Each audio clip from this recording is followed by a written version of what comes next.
श्रीमद् भागवतम स्कंद संख्या 1 अध्याय संख्या 9 और श्लोक संख्या 16।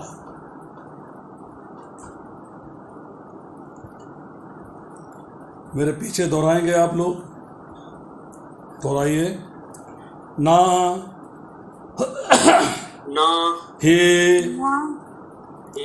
अस्य कर्चित् राजन् पुमान् वेद विधिस्थितं यथा विजिजाक्षया युक्तः मुह्यन्ति कवयः अपि हे न हि अस्य कहर्ष्यत राजन् पुमान् वेद विवित्सितम् यथा विजाक्षया युक्तः मुह्यन्ति कवयः अपि। इसका शब्दार्थ पढ़ता हूँ, आप ध्यान पूर्वक सुनिएगा। ना कभी नहीं, ही निश्चय ही, अस्य उसका, कर्चित कोई भी, राजन है राजा, पुमान कोई, वेद जानता है, विवित्सितम योजना, यथा जो, विजिजाक्षया जिज्ञासा, युक्ता लगा हुआ, मुह्यंती ही मोहग्रस्त, कव्य है बड़े बड़े विचारक, अपि भी, ही निश्चय ही। अनुवाद पढ़ता हूँ श्रील प्रभुपाद द्वारा। हे राजन, भगवान कृष्ण की योजना को कोई नहीं जानता, यद्यपि बड़े बड़े चिंतक उनके विषय में जिज्ञासा करते हैं, लेकिन वे मोहित हो जाते हैं। इसका तात्पर्य पढ़ता हूँ। परम विशेषज्ञ 12 अधिकारियों में से एक भीष्म के द्वारा विगत पापों तथा उनसे प्राप्त होने वाले फलों के द्वारा महाराज युधिष्ठिर के मोह का निषेध हो जाता है। भीष्म महाराज युधिष्ठिर को बताना चाह रहे थे कि काल अनादि है, अतएव शिव तथा ब्रह्मा जैसे देवताओं समेत कोई भी भगवान की वास्तविक योजना को नहीं जान पाता, तो भला हम उनके विषय में कैसे जान सकते हैं। इसके विषय में जिज्ञासा करना ही व्यर्थ है। यहाँ तक कि मुनियों द्वारा गहन दार्शिक जिज्ञासाएं भी भगवान की योजना को ठीक से निश्चित नहीं कर पाती। अतः सर्वोत्तम नीति है कि बिना तर्क के भगवान के आदेशों का पालन किया जाए। पांडवों के कष्ट उनके पूर्व कर्मों के कारण नहीं थे। भगवान की योजना तो पुनः पुण्य का राज्य स्थापित करने की थी, अतः पुण्य की विजय स्थापित करने के लिए ही उनके ही भक्तों को क्षणिक कष्ट उठाने पड़े। भीष्मदेव पुण्य की विजय देखकर संतुष्ट थे और राजा युधिष्ठिर को सिंहासनारूढ़ देखकर प्रसन्न थे। यद्यपि वे स्वयं उनके विरुद्ध लड़े थे, भीष्म जैसा महान योद्धा भी कुरुक्षेत्र के युद्ध को नहीं जीत सका, क्योंकि भगवान ये दिखा देना चाहते थे कि पाप कभी पुण्य को नहीं जीत सकता, चाहे जो भी इसे करना चाहे।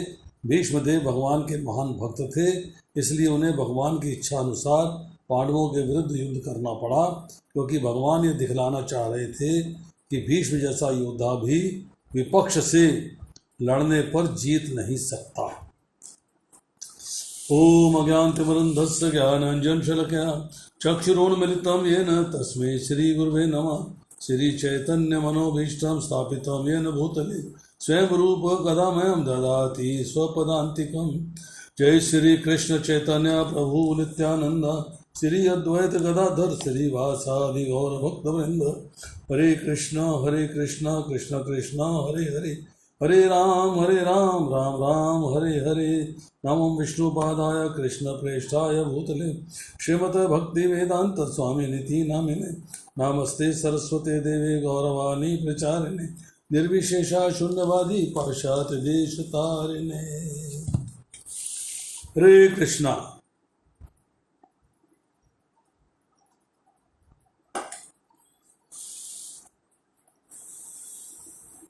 हे राजन, युधिष्ठिर को संबोधित किया जा रहा है। कौन संबोधित कर रहे हैं? भीष्मदेव।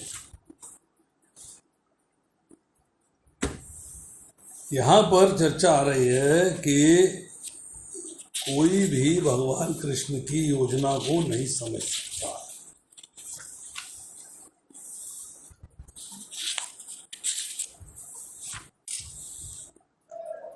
यद्यपि बड़े बड़े चिंतक उनके विषय में जिज्ञासा करते हैं, लेकिन वे मोहित हो जाते हैं। बड़े बड़े चिंतक मीन्स बड़े बड़े ऋषि मुनि,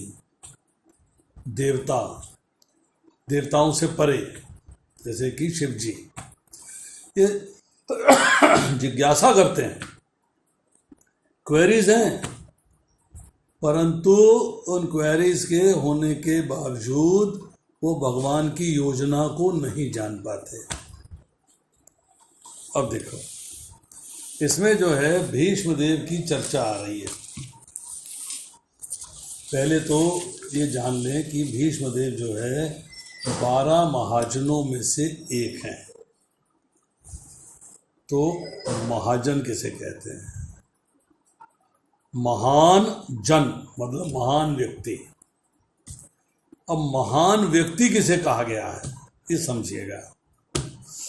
तो महान व्यक्ति जो है उसके बारे में यमराज जी चर्चा करते हैं भागवत के 6 अध्याय के 3 स्कंद के 20वें और 21वें श्लोक में। वो कहते हैं, स्वयंभू नारद है शंभु, कुमार है कपिलो मनु, प्रहलादो जनको भीष्मो, बलि व्यास किबीरयम्, द्वादशते विजानीमो धर्म भागवतम भटः, गोह्यम विशुद्धम दुर्बोधम यम ज्ञात्वाम अमृत अश्नुते।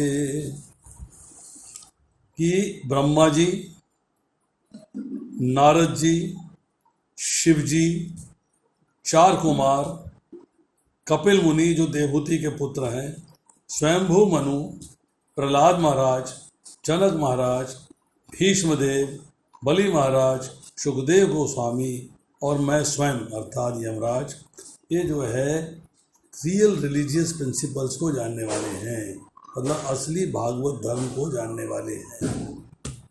इसलिए इनको 12 महाजनों के नाम से पुकारा गया।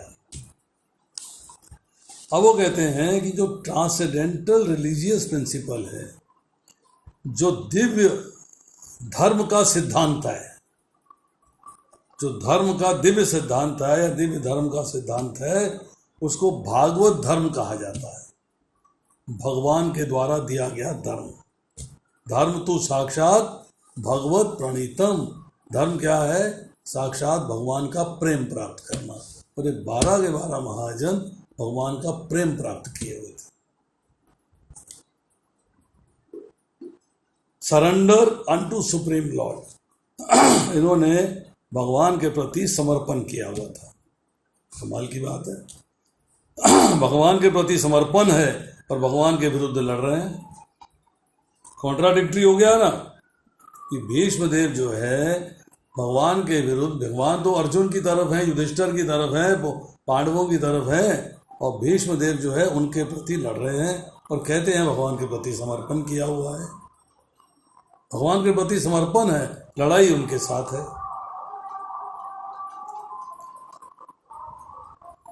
उनके प्रति, भगवान के प्रति उनका प्रेम है। मटेरियल मोड्स ऑफ नेचर अर्थात जो प्रकृति के 3 गुण हैं, इन 3 गुणों से ऊपर, निस्त्रत्र गुणा, इनसे ऊपर है वो। अब ये जो है बड़ी कॉन्फिडेंशियल नॉलेज है, बड़ा गहन सिद्धांत है जो साधारण व्यक्तियों को समझ में नहीं आता। पर अगर कोई व्यक्ति इस सिद्धांत को समझ लेता है तो वो जो है उसी वक्त लिबरेट हो जाता है, अर्थात मोक्ष की प्राप्ति कर लेता है। अब फिर भागवतम के जो प्रथम कंठो हमने किया है, अभी प्रथम स्कंद चल रहा है, इसके इसी अध्याय के 10वें श्लोक में आता है, कृष्णम च तत्प्रभावज्ञ आसीनम जगदीश्वरम। कह रहे हैं कि आवाज कम आ रही है। आई एम सरप्राइज्ड, यहां से तो पूरी आनी चाहिए। हृदि हंस्तरे पूजयामास मायोपात विग्रहम। जो भगवान कृष्ण हैं प्रत्येक प्राणी के हृदय में विराजमान हैं और वो अपने आप को प्रकट करते हैं अपनी योग माया के द्वारा। ये भगवान जिन्होंने अपने आप को योग माया के द्वारा प्रकट किया है वो भीष्मदेव के समक्ष बैठे हुए हैं और भीष्मदेव उनके महिमा को जानते हैं, उनकी ग्लोरीज को जानते हैं और उनको वर्शिप करते हैं। फिर इसी अध्याय के 18वें श्लोक में, अभी हम जो है 16वें श्लोक में हैं, 18वें श्लोक में चर्चा आएगी। एषा वे भगवान साक्षात् याद्यो नारायण उपमान मोहयन मायया लोकं गूढ़शक्ति विश्वसे। कि भगवान कृष्ण जो अचिंत्य है, हमारी इंद्रियों के द्वारा जानने की पॉसिबिलिटी नहीं है, ओरिजिनल पर्सनैलिटी हैं गॉड हेड, अर्थात स्वयं भगवान है। कृष्णस्तु भगवान स्वयं, सब परमेश्वरों के परमेश्वर हैं, सब ईश्वरों के परमेश्वर हैं, अर्थात वो प्रथम नारायण हैं, सुप्रीम एंजॉयर हैं और वो जो है वृष्णि वंश के अंदर अपने आप को प्रकट किए हैं और अपनी माया के द्वारा हमको मोहित किए हुए हैं, हम उनको समझ नहीं पाते।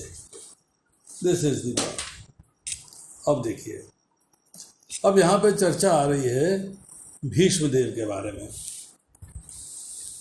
कुछ प्रश्न भीष्मदेव के बारे में उठते हैं कि भीष्मदेव भगवान के भक्त थे तो इच्छा मृत्यु का वरदान था, उत्तरायण में जाना चाहते थे, तो ये सब बातों का उल्लेख जो है क्या है, तो शॉर्ट में इसकी चर्चा करते हैं। गंगा जी जब जो है ब्रह्मलोक से प्रकट होती हैं तो 8 वसु जिन्होंने वशिष्ठ मुनि के प्रति अपराध किया है उनको उनका एक श्राप मिला है कि पृथ्वी पर आपको प्रकट होना है। जो 33 देवी देवता हैं, मुख्य देवी देवता हैं 33, उनमें 8 वसु आते हैं। उनमें मुख्य वसु हैं प्रभास। अब उन्होंने जो है गंगा जी से प्रार्थना करी है कि हमको जो है पृथ्वी के ऊपर मनुष्य रूप में जन्म लेना है, तो हम चाहते हैं कि आप हमको अपने साथ ले जाओ। गंगा जी जो है वो कहती हैं कि मेरा जो है मिलन शांतनु से होना है, शांतनु के यहाँ मैं संतान धारण करूंगी, उसमें मैं तुमको जो है पुत्रों के रूप में जन्म दूंगी। अब देखिए भगवान की योजना, देवता को पृथ्वी पे उतारा है, वशिष्ठ मुनि से श्राप दिलवाया है। वशिष्ठ मुनि से श्राप पाने के बाद उन्होंने जो है गंगा देवी के गर्भ से जन्म लिया है, परंतु गंगा देवी ने शांतनु मुनि से एक कमिटमेंट करी है, एक प्रॉमिस लिया है कि मैं जो भी करूंगी आप उसे रोकेंगे नहीं, यू विल नॉट स्टॉप, कि जो मैं करना चाहूं वो मेरी मर्जी है। शांतनु महाराज ने कहा ठीक है भाई, मैं तुम्हारे प्रति आकर्षित हूँ, तुमसे विवाह करना चाहता हूँ, तुमसे संतान लेना चाहता हूँ, तो मैं जो तुम कहोगे मुझे मंजूर है। तो गंगा देवी ने क्या किया कि जो 8 में से 7 पुत्र हुए, 7, उनको उसने अपने ही अंदर गंगा जी में प्रवाहित कर दिया और रिलीज कर दिया। शांतनु कुछ नहीं बोले क्योंकि कमिटमेंट करी हुई थी। ये बात जो है महाभारत के आदि पर्व अध्याय संख्या 91 श्लोक संख्या 18 से 19 में आती है। अब जो है जब पुत्र पैदा हो रहे हैं, उनको ड्राउन किया जा रहा है, और 8वां पुत्र जब होता है, 8वां पुत्र देव नाम का वासु है, देव नाम का, प्रभास भी कहते हैं, देव भी कहते हैं, सबसे बड़ा। वो जब पुत्र उत्पन्न होता है तो शांतनु उसको रोक देते हैं। भगवान की योजना है कि इसको जीवित रहना है, इसको पृथ्वी पर बड़े बड़े कार्य करने हैं, इसको भागवत धर्म का प्रचार करना है, इसलिए भगवान की योजना है कि शांतनु उसको रुकवा देते हैं। गंगा ने उसको जो है मान लिया। महाभारत आदि पर्व 92 अध्याय श्लोक संख्या 34 से 35। अब इसमें क्या है कि जो वशिष्ठ मुनि हैं उन्होंने जो श्राप दिया था, उस श्राप में उन्होंने एक पॉइंट ऐड कर दिया था। जब रिक्वेस्ट करी गई थी कि हमें श्राप से मुक्ति दिलवा दो, और मुक्ति का कारण क्या, तरीका क्या बताया था कि तुम गंगा देवी के गर्भ से जन्म लोगे और तुम्हारी मुक्ति होगी। परंतु 8वें वसु के बारे में उन्होंने उससे कहा कि आपके समान का कोई व्यक्ति जो है वो उस वक़्त पृथ्वी पर नहीं होगा। आप धार्मिक होगे, शास्त्रों के ज्ञाता होगे, पिता के प्रिय होगे, और आपका स्त्रियों के साथ संबंध नहीं होगा। आदि पर्व अध्याय 93 श्लोक 39 से 40। ये जो पुत्र है ये बड़ा हुआ, नाम पड़ा इसका गांगेय और दूसरा नाम था देवव्रत। 93 अध्याय श्लोक संख्या 47। ये सब आदि पर्व चलता आ रहा है, महाभारत का आदि पर्व चलता आ रहा है। अब देवव्रत जो है एक सुंदर बलशाली राजकुमार के रूप में अपने आप बढ़ते हैं, एडल्ट होते हैं। एक दिन क्या महसूस करते हैं कि उनके पिता शोक भवन में लेटे हुए हैं, क्योंकि शांतनु जब शिकार पे गए थे तो वहाँ उनकी सत्यवती से मुलाकात हुई। सत्यवती जो है वो उसको मछेरों ने पाला था। वो एक ऋषि और एक अप्सरा की संतान थी। अब उसको जो है जब मछेरे ने पाला है तो वो मछेरों की गंध जो है, मछली की जो गंध है उसके शरीर में समाई हुई है, क्योंकि वो नदी में जाती है और मछलियाँ पकड़ती है। पराशर मुनि से मुलाकात होती है, पराशर मुनि को नाव में पार कराती है। पराशर मुनि उसकी सुंदरता से आकर्षित हो जाते हैं और उससे कहते हैं कि मैं तुमसे गंधर्व विवाह करना चाहता हूँ। तो सत्यवती कहती है कि मेरे में तो बहुत सारी बदबू है मछलियों की, आप मुझसे गंधर्व विवाह में क्या आनंद पाएंगे। तो पराशर मुनि कहते हैं कि मैं तुम्हारे अंदर सुगंध भर दूंगा। तो सत्यवती को उन्होंने जो है सुगंध भरी, सुगंधित हो गई वो, और उसके बाद उन्होंने उसके साथ जो है एक संतान उत्पन्न करी। उस संतान का नाम हुआ कृष्ण द्वैपायन व्यास। अब वो सत्यवती जो है वो मिलती है शांतनु महाराज को, और शांतनु महाराज उससे आकर्षित हो जाते हैं और उससे विवाह करना चाहते हैं। उसके पिता से मुलाकात करते हैं। उसका पिता ये कहता है कि मैं अपनी पुत्री का विवाह उससे करूँगा जो इसके पुत्र को राज का अधिकार देगा, मतलब राजा वही बनेगा। इसके औरत से जो पुत्र होगा वही राजा बनेगा।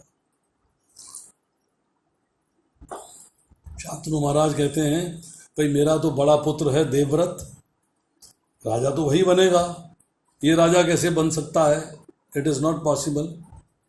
तो आ जाते हैं, पर आसक्ति है सत्यवती में, मन है सत्यवती में। तो आसक्ति के अनुरूप क्या होता है, वो शोक भवन में जाके बड़े उदास, मरोस, दुखी रहते हैं, लेट जाते हैं। अब जब भीष्म को, जब देवव्रत को पता लगता है कि ऐसी कोई स्थिति आ गई है, तो अपने पिता के पास जाते हैं, उनसे पूछते हैं कि मैं बताइए आपके लिए क्या कर सकता हूँ। पिता नहीं बताते। जब वो बार बार पूछते हैं तो पिता उनसे बताते हैं कि मेरा मन जो है सत्यवती पे आ गया है, मेरा अभी जो है भोग ऐश्वर्य पूर्ण नहीं हुआ है, मैं उसके साथ विवाह करना चाहता हूँ।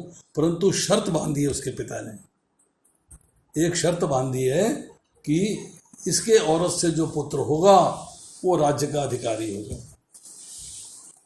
तो देवव्रत मशेरे पे जाते हैं, उससे जाके जो है बात करते हैं। वो अपनी कमिटमेंट, अपनी जो है स्टेटमेंट देता है, अपनी शर्त बताता है कि मेरी शर्त ये है। तो देवव्रत कहते हैं कि मैं आपको ये कमिट करता हूँ कि आपकी पुत्री के औरत से जो पुत्र होगा वही राज्य का अधिकारी होगा, मैं राज्य के लिए प्रार्थना नहीं करूँगा। आपके औरत से जो पुत्र होगा वही राज्य का अधिकारी होगा। ठीक, परंतु सत्यवती के पिता क्या कहते हैं कि अगर तुम्हारा विवाह हो गया और तुम्हारी संतान हो गई, तुम्हारी संतान जो है राज्य के अधिकार के लिए लड़ेगी, तो कैसे परिवार आगे चलेगा। मैं तो चाहता हूँ कि परिवार मेरी पुत्री के संतान में आगे चले।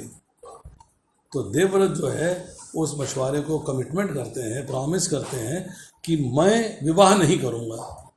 वो जो वशिष्ठ मुनि ने एक आशीर्वाद दिया था कि he will have no sexual contact with women, ये स्त्री के साथ संबंध स्थापित नहीं करेंगे, वो यहाँ पर प्रकट होता है। वो योजना है भगवान की प्लानिंग चल रही है कि भीष्म को उससे बाहर रखना है। अब जो है देवव्रत ने जब ये कमिटमेंट कर दी है कि मैं विवाह नहीं करूँगा, आजीवन अविवाहित रहूँगा, तो ये बड़ी कठोर प्रतिज्ञा थी। ये दोनों प्रतिज्ञाएं जब मिल जाती हैं एक दूसरे के साथ तो बड़ी कठोर हो जाती है, और कठोर को संस्कृत में भीष्म कहा जाता है, इसलिए उनका नाम हो गया भीष्मदेव, कि उन्होंने बड़ी कठोर प्रतिज्ञा करी। अब ये जो भीष्मदेव है, अब इनकी चर्चा चल रही है कि इनका आगे क्या रहता है।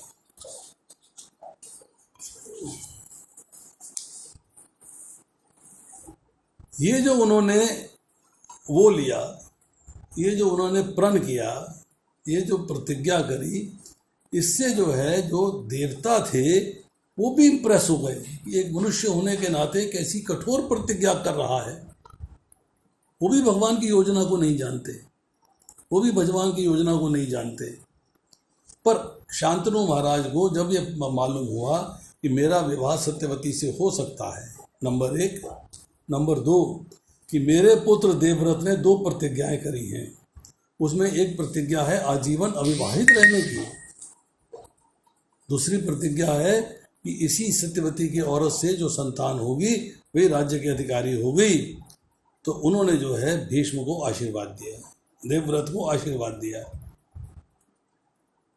आदि पर्व 94 अध्याय और श्लोक संख्या 60 से लेकर 103 तक लंबा आशीर्वाद है, बहुत लंबी चर्चा है। शॉर्ट में क्या है कि जब तक तुम जीवित रहोगे, मरोगे नहीं, अपनी इच्छा से मरोगे।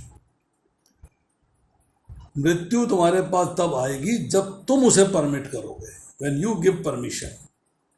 तो इसको जो है कहा गया कि शक्ति मिली भीष्मदेव को इच्छा मृत्यु की, अमर होने की नहीं मिली, मरना तो है परंतु इच्छा मृत्यु है।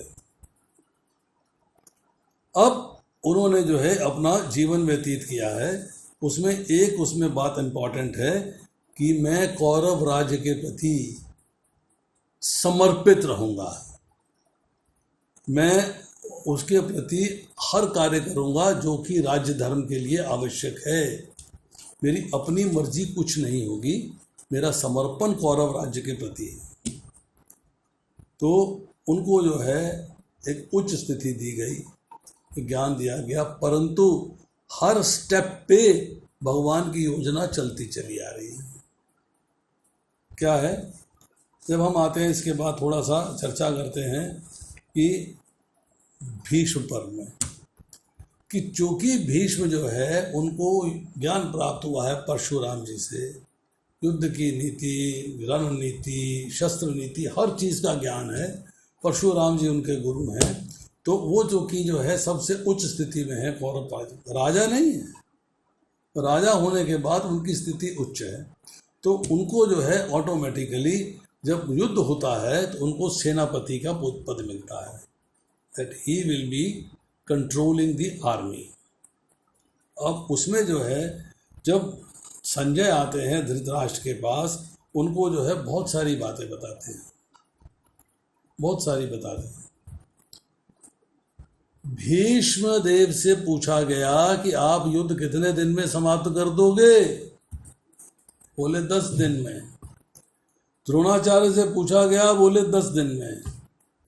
कृपाचार्य से पूछा गया, बोला 1 महीने में। मतलब इस तरह करके चर्चाएं हो रही। कर्ण से पूछा गया, बोले 5 दिन में। युधिष्ठिर महाराज घबराए हुए हैं, उन्होंने अर्जुन से पूछा तुम युद्ध कितने दिन में समाप्त करोगे, बोले 1 क्षण में। मेरे पास तो पशुपतास्त्र है शिव जी द्वारा दिया हुआ, 1 क्षण में युद्ध समाप्त कर दूंगा। परंतु भगवान की योजना क्या है, 1 क्षण में नहीं हो, ये सारे अधर्मी मरने चाहिए, सब समाप्त होने चाहिए। बिकॉज मैं आया इसीलिए हूँ। सर्वधर्मान प्रत्यज महामेकम शरणम व्रज। सब लोग मेरे प्रति समर्पित नहीं हैं, जो अधर्म को जानने वाले हैं उनके लिए क्या है, यदा यदा ही धर्मस्य ग्लानिर्भवति भारत अभ्युत्थानम धर्मस्य तदात्मनम सजामि है परित्राणाय साधूनां विनाशाय च दुष्कृताम धर्म संस्थापनार्थाय संभवामि युगे। मैं धर्म की स्थापना करने के लिए आया हूँ, और धर्म की स्थापना के लिए जरूरी क्या है, अधर्म का नाश हो, मतलब अधर्मी का नाश हो। तो वो सारा प्रोग्राम जो है बनाना है। अब इसके बाद जो है भीष्म पर्व के अंदर बहुत सारी बातें आती हैं, बहुत सारी चर्चाएं आती हैं। उनकी चर्चाएं डिटेल में न करके हम उसको जो है शॉर्ट में देखते हैं कि भीष्म पितामह ने युद्ध के अंदर पार्टिसिपेट किया है और विपक्ष में गए। भागवत धर्म को जानने वाले हैं, भगवान को जानने वाले हैं, भगवान के सेवक हैं, भगवान के प्रति समर्पित हैं, फिर अपोजिशन में क्यों युद्ध कर रहे हैं? अपोजिशन में युद्ध क्यों कर रहे हैं कि यहाँ पर जो है प्रभुपाद जी बता रहे हैं कि भगवान दिखा देना चाहते थे कि पाप कभी पुण्य को नहीं जीत सकता। भीष्मदेव भगवान के महान भक्त थे, लेकिन उन्हें भगवान की इच्छा अनुसार पांडवों के विरुद्ध युद्ध करना पड़ा, इच्छा अनुसार। अब देखिए क्या आ रही बात, क्या अरेंजमेंट हो रहा है। सत्यवती के 2 पुत्र हुए हैं, विचित्रवीर और चित्रांगद। चित्रांगद जो है शुरू में ही एक युद्ध में मारा गया, विचित्रवीर अभी जीवित है, परंतु दासियां हैं, बहुत सारी सेविकाएं हैं, उनसे भोग विलास में जो है उसका बल क्षीण हो चुका है। अब वो क्षीण बल के साथ स्वयंवर में जीत नहीं सकता। काशी राज की 3 कन्याओं का स्वयंवर हो रहा है, अंबा, अंबिका, अंबालिका। विचित्रवीर के मतलब सत्यवती के यहाँ या कौरवों के राज्य को भी इनविटेशन है। सत्यवती जो है भीष्मदेव से डिस्कस करती है, देवव्रत से कहती है कि भाई ऐसा है, विचित्रवीर जाके स्वयंवर में पार्टिसिपेट करेगा तो जीत नहीं पाएगा, कन्याएं इसको प्रेफर नहीं करेंगी क्योंकि क्षीण हो चुकी, इसकी बल शक्ति सब क्षीण हो चुकी है, चेहरा ओज से विहीन है। पर मैं चाहती हूँ कि वो कन्याएं जो हैं हमारे पुत्र वधू बने। ये भगवान की योजना चल रही है। तो भीष्मदेव जो है उनको इंस्ट्रक्ट किया जाता है सत्यवती के द्वारा कि तुम उस स्वयंवर में जाओ और कन्याओं को हर के ले आओ। अब वो तीनों कन्याओं का हरण हो जाता है। अब प्रश्न ये है कि भीष्मदेव को आने वाले कल के अंदर मरना है। इच्छा मृत्यु है पर मरना तो है ही है ना। ये तो है नहीं कि मरना नहीं है, इमॉर्टल तो है नहीं, मॉर्टल तो है। मरना है तो मरेंगे कैसे? मारेगा कौन? कौन इतना पावरफुल है जो उन्हें मार सके? No one. क्योंकि आशीर्वाद प्राप्त है, उनको इतनी शक्ति है उनके पास कि उन्हें कोई मार नहीं सकता। But terms and conditions apply. Terms and conditions क्या है कि भीष्म पितामह ने एक वन लिया है कि मैं अपने जीवन में स्त्री से युद्ध नहीं करूंगा, स्त्री से युद्ध नहीं करूंगा। अब भगवान की योजना क्या है कि अगर भीष्मदेव पांडवों के पक्ष में लड़ेंगे तो उधर से स्त्री कौन आएगी, कौन उनकी दुश्मन बनेगी जो उसके समक्ष खड़ी हो जाए? Who will be the enemy? कौन खड़ी होगी उनके सामने? तो यहाँ पर जो है भगवान की योजना क्या है कि भीष्मदेव को कौरवों का सेनापति बनाया जाए और पांडवों से लड़ाया जाए, पर भीष्मदेव की दुश्मन लड़की पैदा की जाए। तो क्या होता है, अंबा, अंबिका, अंबालिका जब आती हैं तो अंबा कहती है मैंने तो शाल्व नरेश को वरा हुआ है। उस शाल्व नरेश को भरी सभा के अंदर काशी राज के यहाँ भीष्मदेव ने हरा दिया है, क्योंकि शाल्व ने उनको जो है ललकारा था। और मैंने शाल्व नरेश को वरने की बात करी थी कि शाल्व नरेश को मैंने पति रूप में वर दिया है, पर भीष्म ने उसको हराया। अब शाल्व नरेश कहते हैं कि जाओ, तो तीनों पुत्रियां जो हैं काशी राज की वो भीष्मदेव के साथ चली आई। अब जब अम्बा ने कहा कि मैंने शाल नरेश को पति रूप में वरा हुआ है, मेरे को उनके पास वापस भेज दिया जाए, तो भीष्म रूप ने सदाशय दिखाते हुए उसको उनके पास वापस भेज दिया। जब वापस चली गई तो शाल नरेश ने रिफ्यूज कर दिया कि मैं तुम्हारा वरण नहीं करूँगा, तुम भीष्म द्वारा जीती गई हो, तो तुम्हारा विवाह तो भीष्म से ही होना चाहिए। अब अम्बा जो है वापस कौरवों के पास आ जाती है, हस्तिनापुर आ जाती है और भीष्म को आह्वान करती है कि चूंकि आपने मुझे जीता है, आपको मुझसे विवाह करना पड़ेगा। अब ये पूर्ण कथा है। अम्बा जो है उसको भीष्मदेव ने मना कर दिया है, उसने बड़ा गुस्सा किया है। अल्टीमेटली वो परशुराम जी के पास गई है, उनसे भीष्मदेव का युद्ध होता है। युद्ध जो है अनिर्णित रहता है, डिसाइड नहीं हो पाता है। फिर अम्बा जो है शिव जी के पास जाती है, वहाँ जाके तपस्या करती है। तपस्या करने के बाद उसको 5 बार वर मांगती है, तपस्या करती है तो वो उसको जो है वर देते हैं कि यस। अब वही अम्बा जो है पैदा होती है हस्तिनापुर का, ये विराट क्या है जो दिमाग से बात उतर रही है, धृष्टद्युम्न और द्रौपदी के पिता जो हैं द्रुपद नरेश के हैं। पर पैदा होती है कैसे? स्त्री रूप में, क्योंकि द्रुपद नरेश ने शिव जी की पूजा करी है और शिव जी से वर प्राप्त किया है, और शिव जी ने देखते ही वर दिया है पुत्री प्राप्त हो। तो उसने कहा है कि भाई मुझे तो पुत्री नहीं चाहिए, आप मेरे सामने प्रकट हुए, मुझसे तो पूछो, वर मांगो। आपने मुझसे तो पूछा नहीं वर मांगो, और मुझे जो है आपने सीधा पुत्री का वरदान दे दिया। मुझे पुत्री नहीं चाहिए, आई डोंट वांट इट।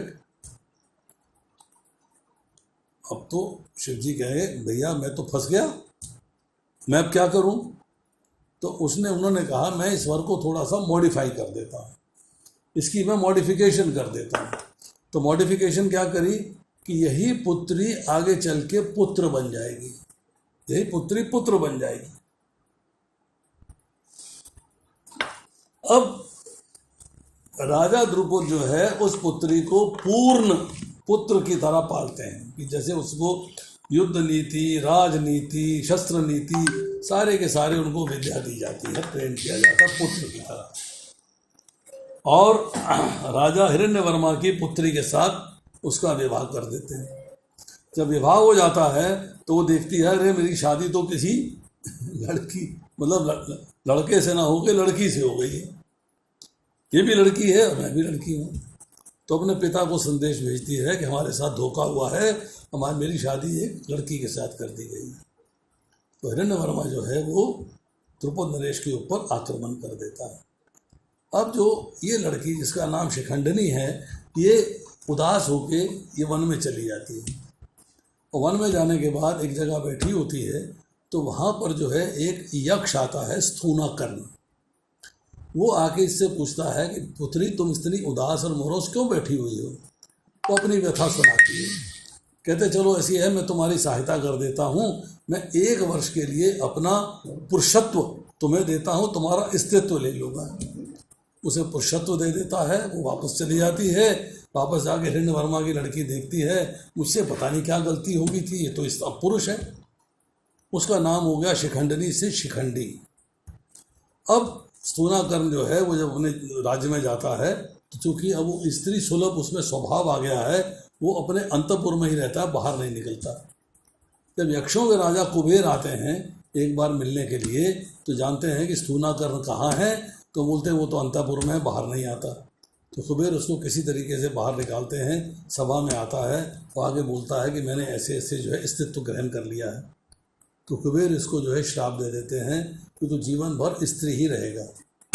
तो वो शिखंडिनी जो है जीवन भर शिखंडी बन गई।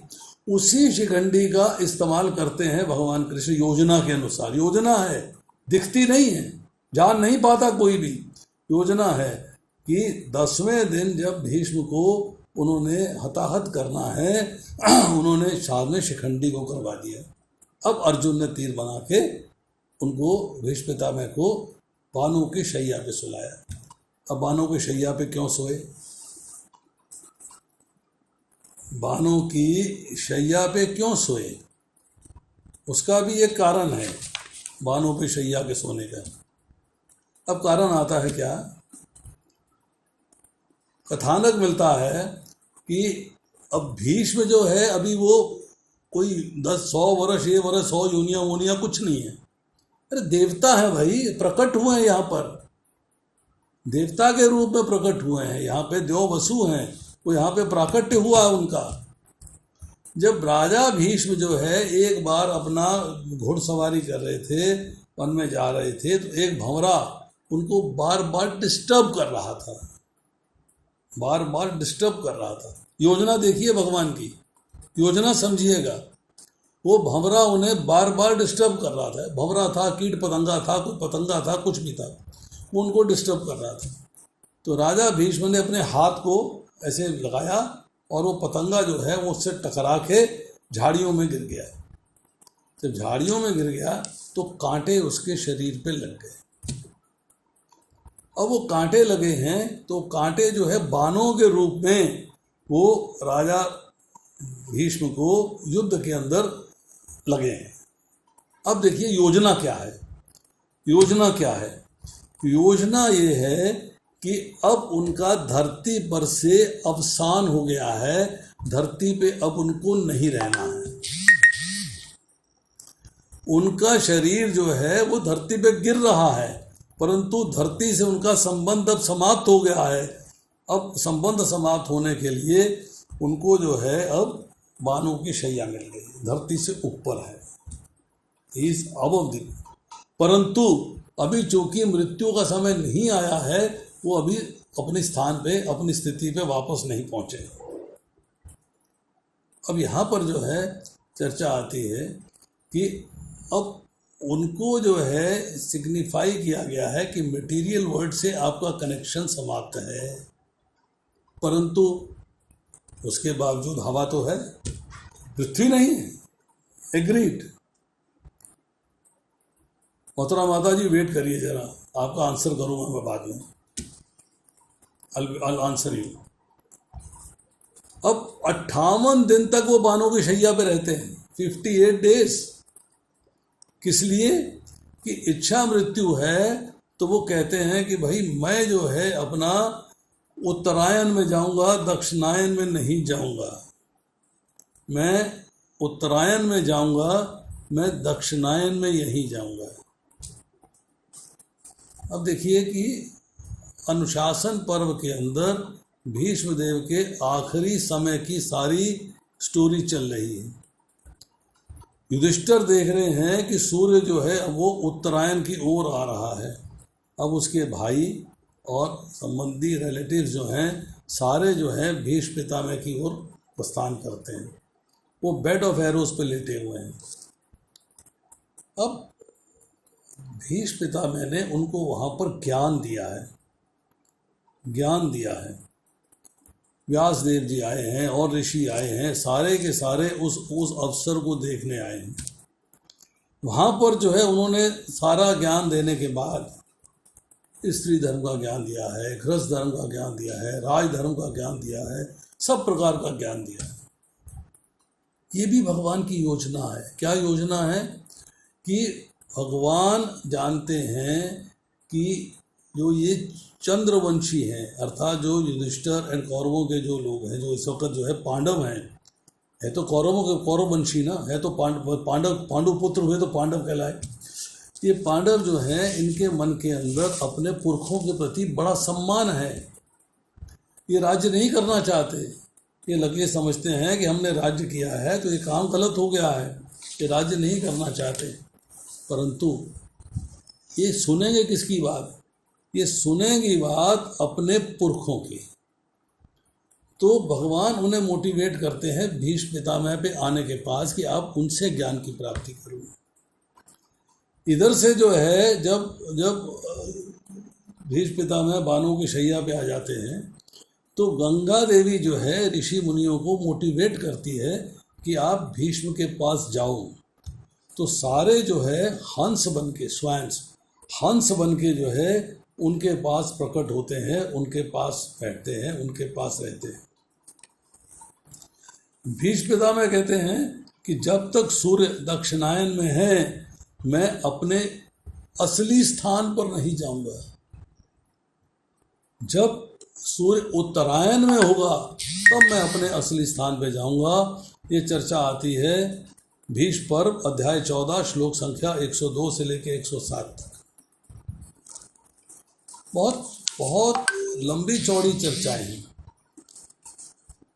मैंने जो है मनुष्य जीवन स्वीकार किया है, मैं देव नाम का वसु हूँ, मैं मनुष्य जीवन स्वीकार किया है मैंने, और मेरे को उस मनुष्य जीवन से छुटकारा उत्तरायण में ही मिलेगा, क्योंकि मेरे इच्छा मृत्यु का वरदान प्राप्त है।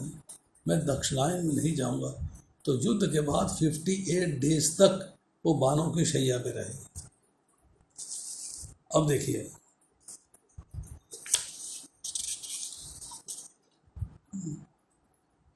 गंगा देवी सौरों में है, दुख में है, कष्ट में है, शोक में है, तकलीफ में है। वो कहते हैं कि उसको शिखंडी से कैसे मृत्यु प्राप्त हो गई। मन में भाव आ रहा है, मन में विचार आ रहा है कि शिखंडी से कैसे हो गई। परंतु व्यास देव जी और भगवान कृष्ण उसे सांत्वना देते हैं। उससे कहते हैं कि it is not Shikhandi, Shikhandi तो माध्यम बना योजना के अनुसार, मारा तो अर्जुन ने है, अर्जुन ने है। और भीष्मदेव ने क्षत्रिय धर्म का पालन करते हुए उन बाणों को अपने सीने पे, अपनी पीठ पे, अपने सीने पे लगने दिया।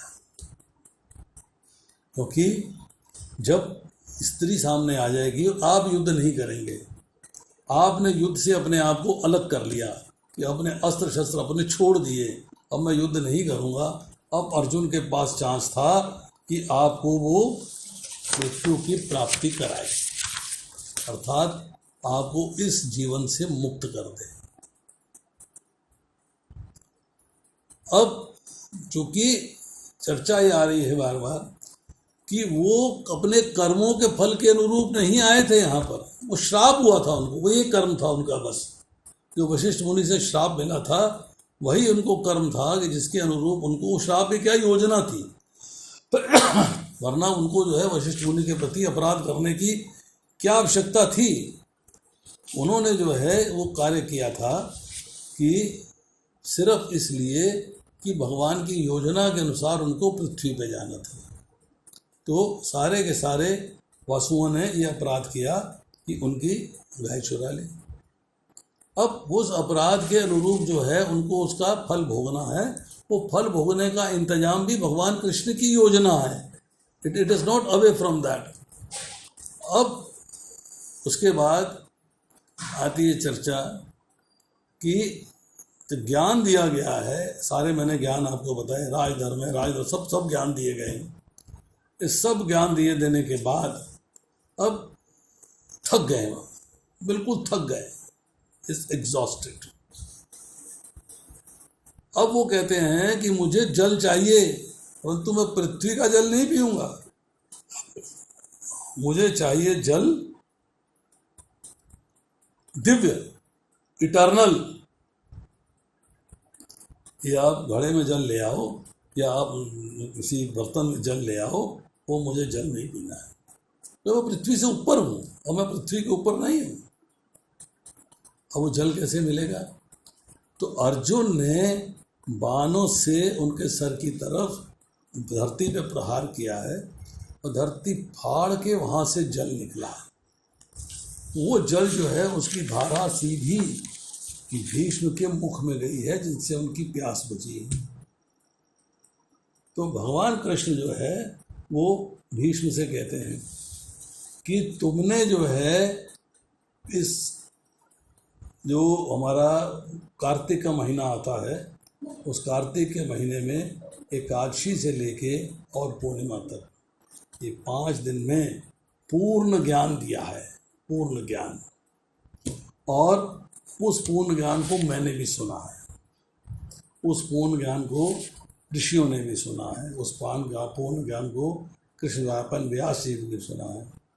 उस ज्ञान से हम लोग जो है बड़ा इम्प्रेस हुए हैं, प्रभावित हुए हैं, और तुमने वो ज्ञान देके बहुत सही कार्य किया है। अब पांडव जो है राज्य करने के लिए तैयार हो गए। तुम्हारे इस ज्ञान देने से मैं प्रसन्न हूँ। भगवान कृष्ण कह रहे हैं मैं प्रसन्न हूँ और मैं तुम्हें आशीर्वाद देता हूँ कि ये 5 दिन एकादशी से लेकर पूर्णिमा तक के जो भीष्म पंचक पर्व का पालन करेगा वो मेरे धाम आएगा, वो मेरे धाम आएगा।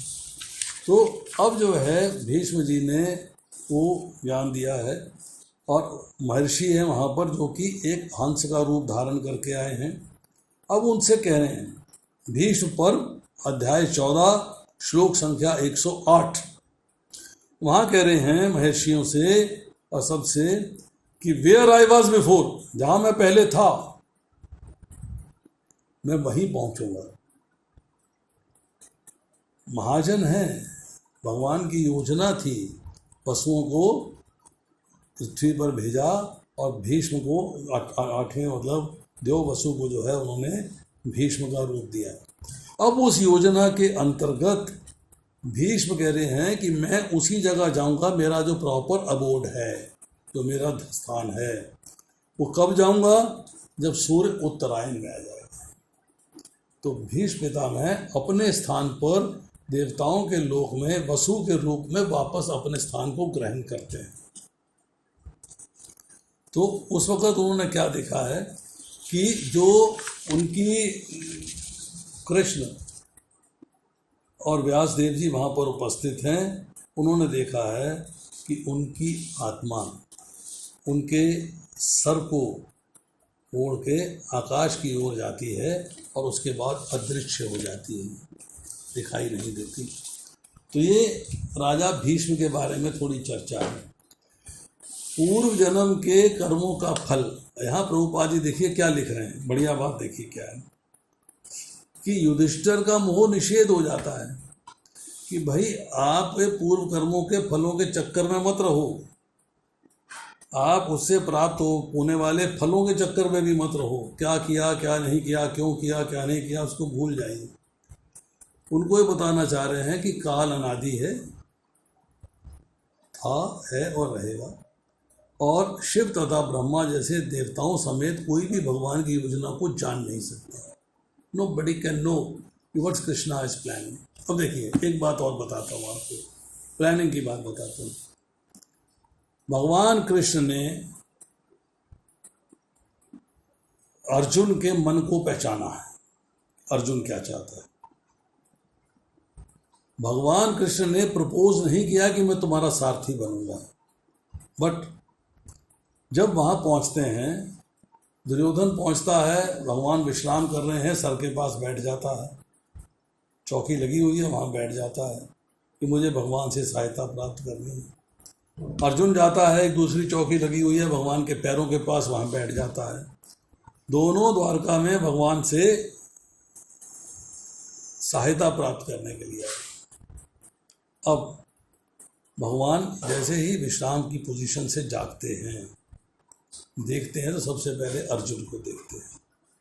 तो अर्जुन का हालचाल पूछते हैं और उससे पूछते हैं बताओ तुम्हें क्या चाहिए, कैसे आना हुआ।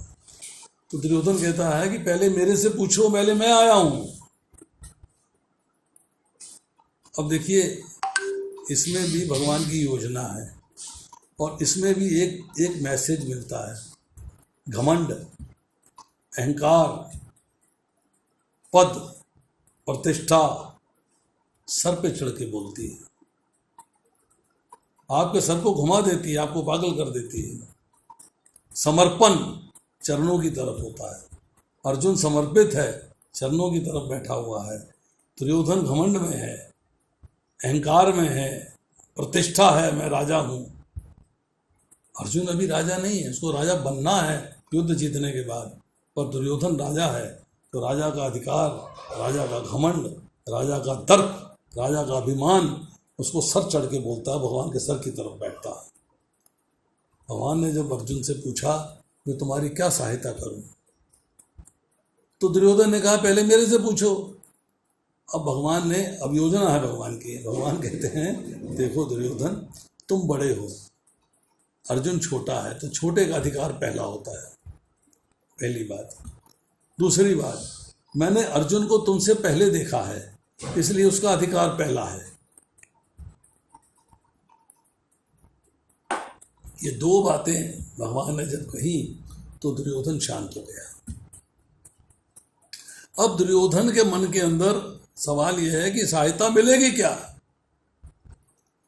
अर्जुन के मन में क्लैरिटी है कि मुझे सहायता क्या लेनी है, दुर्योधन को पता नहीं है कि ऑफर क्या करेंगे। तो भगवान कृष्ण ने ऑफर किया, देखो भाई दो ऑप्शन है, दो रास्ते हैं।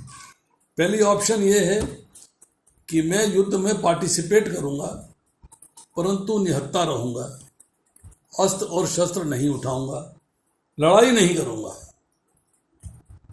तो दुर्योधन सोचता है जब ये युद्ध में पार्टिसिपेट क्या करेंगे, क्या करेंगे ये, जब इन्होंने युद्ध ही नहीं करना है, ना अस्त्र उठाना है, ना शस्त्र उठाना है, ना सुदर्शन चक्र उठाना है, ना कोई तीर कमान उठाना है, ना कोई तलवार उठानी है, ना भाला उठाना है, तो करेंगे क्या, what is he going to do.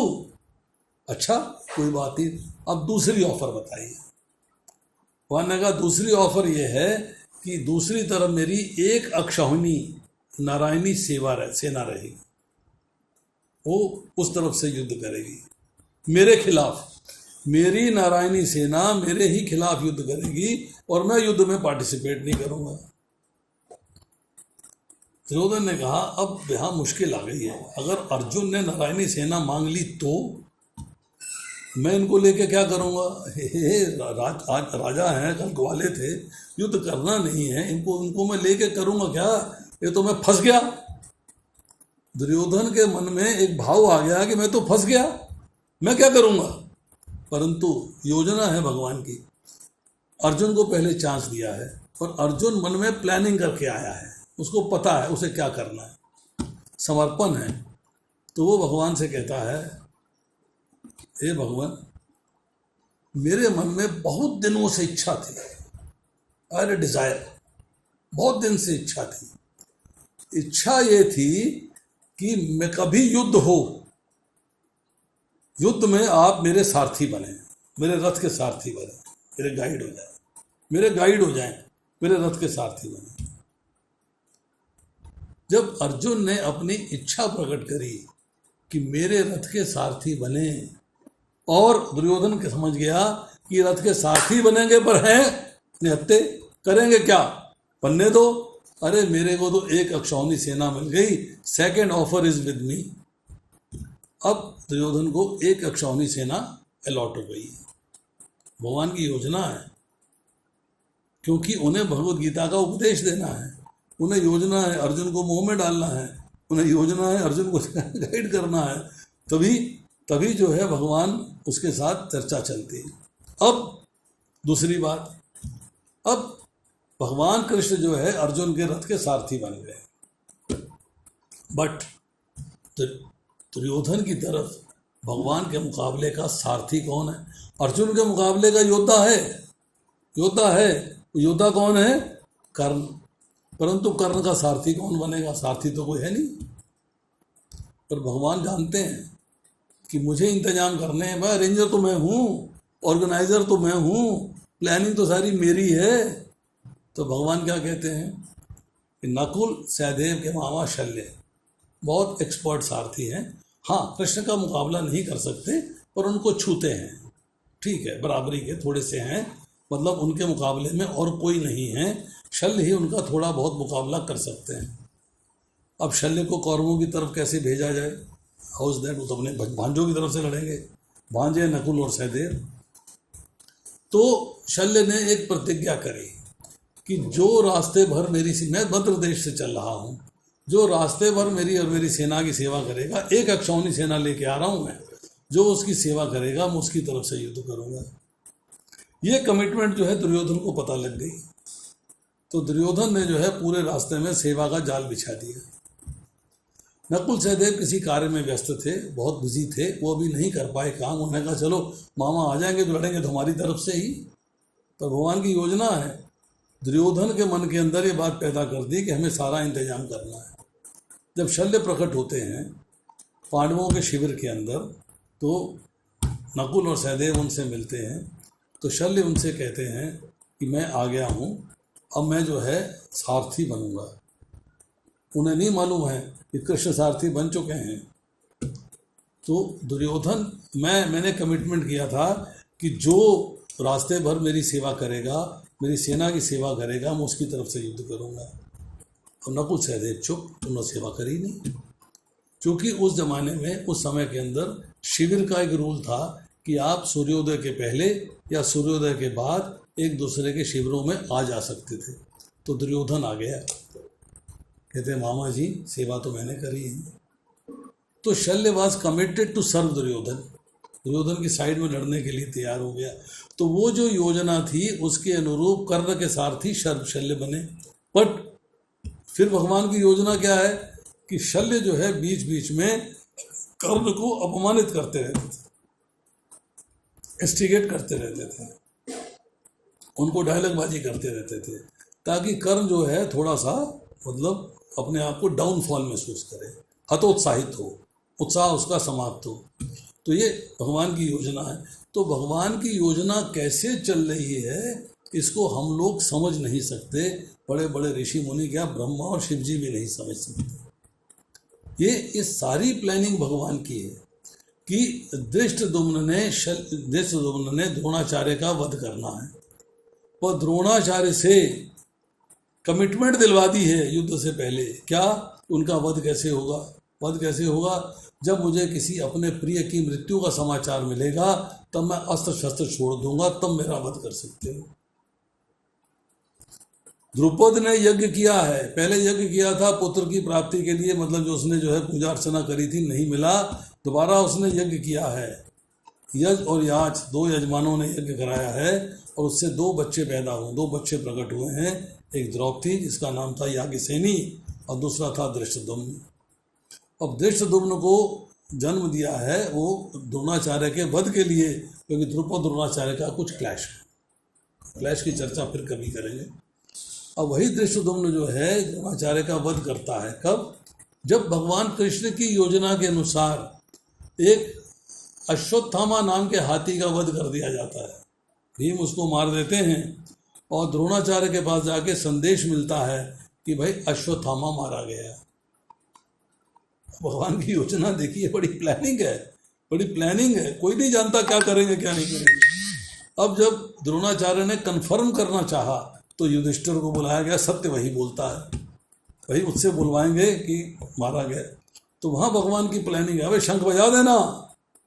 जैसे ही युधिष्ठिर ने कहा अश्वत्थामा हता, और आगे बोलते हैं कुंजर हता, जैसे ही उन्होंने बोला उन्होंने शंख बजा दिया, आवाज छुप गई। तो द्रोणाचार्य को केवल यही सुनाई दिया कि अश्वत्थामा हता, उन्होंने हंस छोड़ दिए, जैसे तुमने उनका सर काट दिया। ये भगवान की योजनाएं जो हैं वो हम लोग समझ नहीं सकते। भगवान की योजनाओं के अंदर हम लोगों को बस विश्वास होना चाहिए कि what he is planning is best for us, best for everyone. वो जानते हैं क्या करना है क्या नहीं करना है, हम नहीं जानते, वो जानते हैं। तो उस पॉइंट को जब कंसिडर करते हैं, उस चीज़ को कंसिडर करते हैं, तो यहाँ पर जो है आती है प्रभुपाद के अंदर कि अतएव सर्वोत्तम नीति है कि बिना तर्क के भगवान के आदेशों का पालन किया जाए। भगवान भगवद गीता के 3 अध्याय के 31वें श्लोक में कहते हैं बड़ा क्लियरली, जो मेरे आदेशों का श्रद्धा पूर्वक ईर्ष्या रहित होकर पालन करता है वो सकाम कर्म के बंधन से मुक्त हो जाता है। जब बंधन से मुक्त हो जाएगा तो मेरे धाम आ जाएगा। भगवान के आदेशों का पालन करना कैसे? ईर्ष्या रहित होकर, श्रद्धा पूर्वक। श्रद्धा होनी चाहिए, भगवान जो भी कार्य कर रहे हैं उसमें श्रद्धा होनी चाहिए। तो इसमें इफ, किंतु, लेकिन, परंतु, बट का कोई चांस नहीं है, कोई चांस नहीं है। ये बात हमें समझनी चाहिए। अब एक सवाल आता है, हाथ खड़ा था मथुरा माता जी का, तो माता जी बताइए आप क्या कहना चाहती हैं?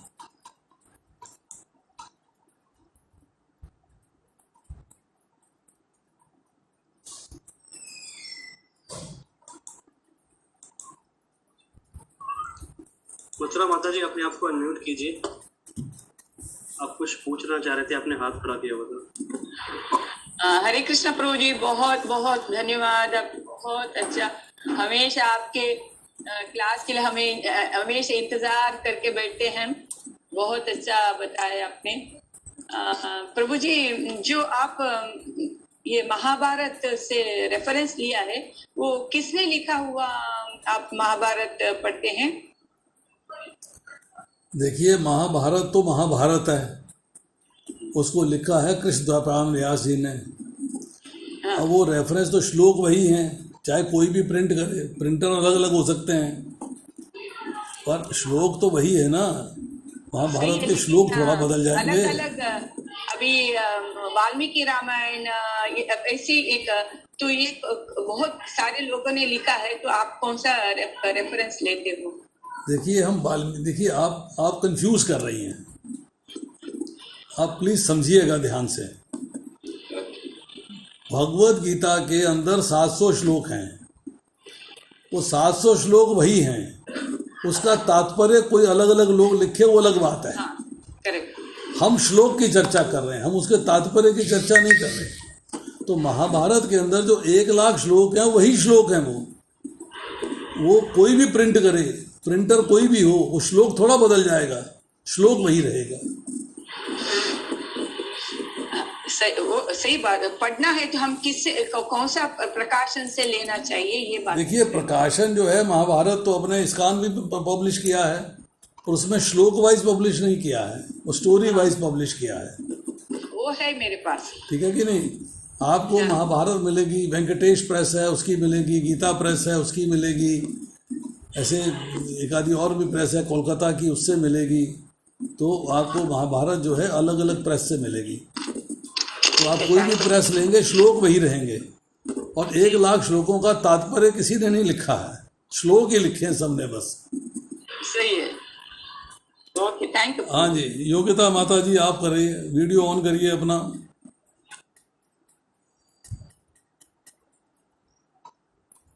माता जी बहुत बहुत धन्यवाद, आपके चरणों में दंडवत प्रणाम। आपकी कथा सुनते रहते हैं, बहुत आनंद आता है। बताइए। हम आपके शिष्य हैं प्रभु जी, आप मेरे शिक्षा गुरु हैं, आपको प्रणाम है प्रभु जी। Thank you. अभी नरिश आपसे हुए, हम लोग शुरू से जब आई थी तो आपसे नरिश हुई थी। प्रभु जी, मैं बहुत अच्छी क्लास, मुझे बहुत ही आनंद आया क्लास में कि आपने बताया कि भगवान किस तरह इनकंसीवेबल थॉट, मतलब भगवान क्या करेंगे कुछ पता नहीं चल सकता, किसी का कोई एनालाइज नहीं कर पाता। तो मेरा एक छोटा सा प्रश्न ये आ रहा था मेरे मन में कि भीष्म पितामह तो एक्चुअली महाजन है, और भगवत गीता में भगवान कहते हैं कि उत्तरायण या दक्षिणायन का बताते हैं जब भगवान वहाँ पे, तो कहते हैं कि भक्त को इसकी चिंता करने की आवश्यकता नहीं है कि वो उत्तरायण में छोड़े या दक्षिणायन में छोड़े अपने प्राण। तो भीष्म पितामह महाजन हैं, फिर भी उन्होंने उत्तरायण का मतलब वेट किया, या उन्होंने ये स्पेसिफिकली बोला सुखदेव गोस्वामी ने कि उत्तरायण आया तो उन्होंने अपना शरीर छोड़ा। तो गुरु जी, इसको मैं कैसे अंडरस्टैंड कर पाऊँ, मतलब थोड़ा सा प्लीज एक्सप्लेन कर दीजिएगा। देखिए, ऐसा है कि भीष्म पितामह को अपने स्थान पर वापस जाना है। ठीक है, जब वो दक्षिणायन की पोजीशन में आते हैं तो दक्षिणायन का इफेक्ट भी आता है। जब उत्तरायण की दिशा में आते हैं तो उत्तरायण का इफेक्ट है। तो उत्तरायण के इफेक्ट में जो है प्रकाश का मार्ग है, उसके अंदर जो है आपको सीधा ऊपर जाके अपनी पोजीशन या भगवत धाम जहाँ भी उनके कर्मों के अनुसार है उसके अनुसार जाना है। पर ये देवता हैं, इनको अपने स्थान पे जाना है। तो इच्छा मृत्यु है तो वो ये नहीं चाहते हैं कि वो जो है उस काल चक्र में फंसें। जो काल चक्र दक्षिणायन का है वो उसमें फंसना नहीं चाहते, उसको अवॉइड करना चाहते हैं। जो उत्तरायण का चक्र है उसके अंदर जाना चाहते हैं कि पोजीशन क्लियर है, मैं ट्रैवल करूंगा और मैं अपने धाम में वापस चला जाऊंगा जहां मुझे अपनी पोजीशन को ग्रहण करना है।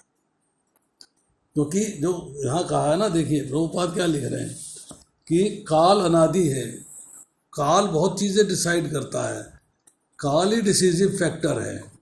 तो काल के चक्कर में वो नहीं फंसना चाहते, वो अपने इंडिपेंडेंट जाके वो जो है जब उत्तरायण आएगा, उत्तरायण मीन्स प्रकाश का मार्ग है, वो उसके अंदर आके वो सीधा जो है अपने पोजीशन पे जाना चाहेंगे जहाँ उनका स्थान था एज ए वासु मतलब जो अपना 8 वसुओं के रूप में जो एक स्थान उनका था वो देवलोक में है, वहाँ उनको जाके स्थापित होना है।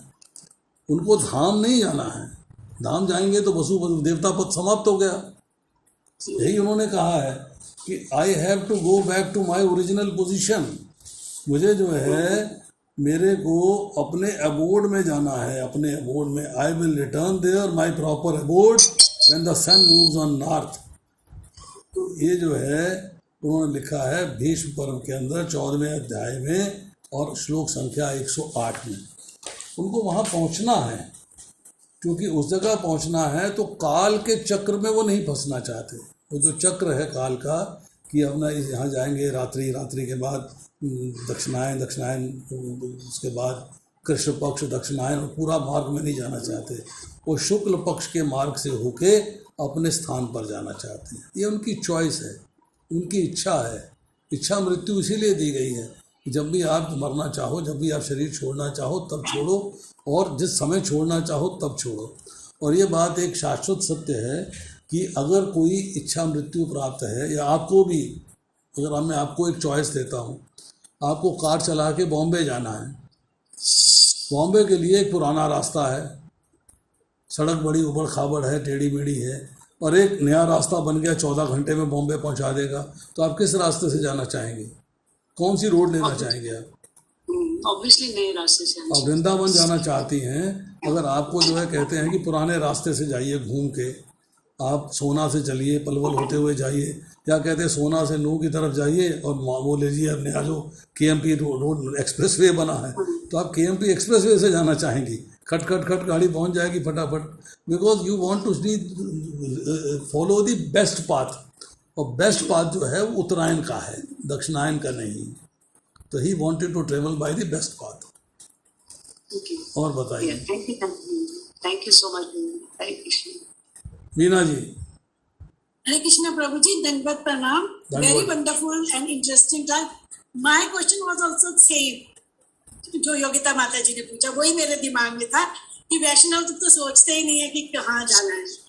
तो आपका आंसर बताइए, मिल गया आंसर। Thank you. देखिए यहाँ पर ना एक चर्चा आ रही है छोटी सी। हाँ जी। हम लोगों के दिमाग में ये बात है कि भाई भीष्म पितामह को तो ठाकुर जी के धाम जाना चाहिए था। एग्रीड, बात ठीक है, 12 महाजन हैं, वैष्णव हैं, सब कुछ है, परंतु उनकी अपनी चॉइस क्या है वो महाभारत में एक्सप्लेन किया गया है। उनकी अपनी चॉइस है कि मेरा जो अपना स्थान है मैं उसको वापस प्राप्त करना चाहता हूँ, भगवान के धाम इंटरेस्ट नहीं है उनका, क्योंकि वहाँ भी भगवान। देखिए एक भक्त क्या करता है, भक्त की पोजीशन समझिए। प्रभुपाद क्या लिखते हैं, एक भक्त से पूछा कि क्या आपको मोक्ष चाहिए? प्रभुपाद क्या कहते हैं कि अगर मैं वहाँ जाऊँगा तो भगवान की सेवा करूँगा, अगर मैं डिवोटी हूँ, मैं अपनी परफेक्ट स्टेज पे आ रहा हूँ, मैं यहाँ भी भगवान की सेवा कर रहा हूँ, तो मेरे को ये जगह ठीक है, मुझे वहाँ जाने की क्या आवश्यकता है? Conditions apply, conditions apply. Condition क्या अप्लाई करती है कि अगर आप अपने कर्मों के फलस्वरूप ये शरीर धारण किए हुए हैं तो आपको उसके अंदर जो है जो दुख भोगने हैं, कष्ट भोगने हैं, वो आपके कर्मों के फलस्वरूप है। बट अगर आप यहाँ पे पृथ्वी के ऊपर भगवान के द्वारा भेजे गए हैं प्रचार करने के लिए, भक्तों का उद्धार करने के लिए, जैसे हमारे वैष्णव जन आए, प्रभुपाद आए, भक्ति सिद्धांत महाराज आए, और बहुत सारे रामानुजाचार्य हैं, मार्काचार्य हैं, ये सब लोग आ रहे हैं, तो ये भक्तों का उद्धार करने के लिए भगवान द्वारा भेजे गए हैं। ये अपने कर्मों के फलस्वरूप नहीं आ रहे हैं। पर इनको जो कष्ट हो रहे हैं वो सिर्फ भगवान की योजना है दिखाने के लिए कि भाई देखो शरीर धारण किया है तो ऐसे कष्ट आपको भी आ सकते हैं, घबराना नहीं है। प्रभुपाद को कष्ट आए हैं पर अपनी लास्ट ब्रेथ तक भागवतम को ट्रांसलेट करते रहे। वो अपना कार्य तो नहीं छोड़ा ना, सबको छोड़ छाड़ के तो नहीं बैठ गए ना। ये बड़ी डीप अंडरस्टैंडिंग्स हैं और बड़ी डीप फीलिंग्स हैं। इनको अंडरस्टैंड करना, इनको समझना, कोई मतलब बहुत गहरे भाव चाहिए इसको समझने के लिए, आसान नहीं। तो जब उसको समझ लेंगे तो बात पता लग जाएगी कि वहाँ भी सेवा करनी, यहाँ भी सेवा करनी। तो भीष्म पितामह कहते हैं कि मैं अपनी स्थिति में जाऊँगा वसु के रूप में, वहाँ भी भगवान की सेवा करूँगा। भगवान की सेवा करने के लिए ही तो मुझको भगवान ने पृथ्वी पे भेजा योजना के अनुसार। तो मैं भगवान के धाम जाऊँगा, वहाँ भी सेवा करूँगा। इसलिए उन्होंने कहा, यही बात कही जा रही है, उन्होंने कहा कि I will go back to my abode, मैं अपने स्थान पर वापस जाऊँगा। ये उनकी एक मतलब कमिटमेंट है, एक रिक्वायरमेंट है कि यस। और ये बात जो है भीष्म पर्व के 14वें अध्याय के 108वें श्लोक में कही जा रही है। तो ये उल्लेख महाभारत से मिलता है कि वो जो है भगवान के धाम न जाके अपने धाम जाना चाहते, जहाँ उनका धाम था। चलिए और कुछ वीणा माता जी बताइए। नहीं जी प्रभु जी, डाउट क्लियर हो गया। Thank you so much, thank you so much. Tarun छोटा प्रभु। सा डाउट अभी प्रभु जी और है, प्लीज अगर टाइम होगा तो। हाँ जी, पहले तरुण प्रभु का क्वेश्चन ले लें। अच्छा ठीक है, हाँ जी बोलिए हरे तरुण। कृष्णा। हरे कृष्णा प्रभु जी, दंडवत नाम। यस प्रभु बोलिए। बहुत अच्छा लेक्चर था प्रभु जी। प्रभु जी एक आपने जो बताया ना कि ये जो भीष्म पितामह ने पांडवों को जो राज विद्या योग विद्या जो भी दिया, ये 5 दिन का समय भीष्म पंचक कहलाते हैं, जो कार्तिक के समय पे पड़ता है। प्रभु जी ऐसे ही बताया है। यस। तो प्रभु जी ये एक सवाल एक्चुअली किसी और लेक्चर में पूछा गया था, तो आंसर नहीं मिल पाया था इसका, कि जो भीष्म पंचक है वो कार्तिक के समय में आता है, और जो भगवत गीता बोली गई वो गीता जयंती आती है दिसंबर के टाइम में, कभी उत्तरायण जब स्टार्ट होता है मकर संक्रांति से पहले। तो भीष्म पंचक पहले कैसे पड़ा? क्योंकि भगवत गीता बोलने के बाद ही भीष्म पितामह शैया पे गए, उसके बाद बोला उन्होंने। तो ये out of sequence chronological order feel होता है कभी कभी, तो ऐसा कैसे समझना चाहिए? अब ये बताइएगा कि गीता जो बोली गई उसका कार्तिक के महीने में क्या डेट्स हैं, क्या कौन से दिन है उसके? प्रभु जी गीता जयंती पे हम समझते हैं कि वो जो अभी तो हम दिसंबर के हिसाब से समझते हैं कि दिसंबर मिड में कभी आता है, कार्तिक के बाद जो मंथ शुरू होता है जब बुक डिस्ट्रीब्यूशन होता है, तो उस समय पे गीता जयंती आती है जब भगवत गीता बोली गई थी, ऐसा हम समझते हैं। ठीक, गीता बोली गई युद्ध के पहले, अभी युद्ध स्टार्ट नहीं हुआ है। हाँ जी। ठीक है। अब आप देखिएगा कि समयानुसार हजारों साल के अंदर जो ऑर्डर है दिनों का महीनों का वो बदल जाता है, चेंज हो जाता है। अब आप आज की तारीख में पुराने ज़माने से मैच नहीं कर सकते हैं, वो चेंज हो जाता है। अब वो जो है जो ज्ञान दिया गया, अब टेक्निकली देखा जाए तो गीता जयंती पे गीता बोली गई, नंबर 1। युद्ध हुआ 18 दिन का, नंबर 2। 10वें दिन भीष्म पितामह बानों के शैया पे आ गए, ठीक है। 18वें दिन के बाद युद्ध को विजित किया गया, युद्ध जीत लिया गया। अब युद्ध जीतने के बाद जो है राज्य में गए तो युधिष्ठिर एंड कंपनी ने मना कर दिया कि हम युद्ध में हमने युद्ध में बहुत हत्याएं करी हैं, तो हम जो है राज्य को नहीं करेंगे। वो बातें हुई। अब उसके बाद जो है भगवान उनको लेके गए। तो इसका मतलब है कि सारा क्रोनोलॉजिकली जो है ये आना चाहिए कब, मतलब अगर दिसंबर के महीने में हो रहा है तो जनवरी के आसपास होना चाहिए ये। जी जी ठीक है कि नहीं? परंतु ये सब बातें जो हैं समयानुसार कैसे बदली हैं कोई नहीं जानता। जी जी। हम उसके क्रोनोलॉजिकली आर्डर में नहीं रहे, कोई नहीं जानता। हो सकता है कि भीष्म पंचक की बात जो है, भीष्म पंचक की एक्चुअल बात जो है महाभारत में नहीं आ रही है, समझे नहीं?